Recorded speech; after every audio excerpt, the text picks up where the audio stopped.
Dalam budaya Bugis, ada 3 konsep penting yang harus dijunjung tinggi, yaitu ada atau adat, siri atau harga diri, dan peseh atau kasih sayang.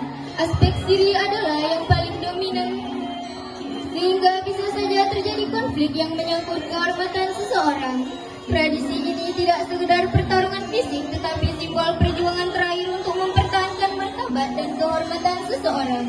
Penggunaan sarung atau lipa dalam tradisi ini melambangkan persatuan dan kebersamaan antara masyarakat suku Bugis, karena 2 orang yang bertikai dipaksa berbagi ruang sempit dalam satu kain, menciptakan kesetaraan dalam pertarungan. Nilai-nilai utama yang terkandung dalam si Gajang Laleng Lipa mencakup Aleng Pureng atau kejujuran, Age Tengeng atau keteguhan, dan Awara Nyingeng atau keberanian, yang semuanya merupakan bagian dari identitas masyarakat Bugis. Walau memiliki kesan yang ekstrim dan mengerikan bagi masyarakat Bugis terdahulu, tradisi si Gajang Laleng Lipa dianggap sebagai jalan terakhir dalam menyelesaikan masalah demi menjunjung harga diri yang harus dijunjung tinggi.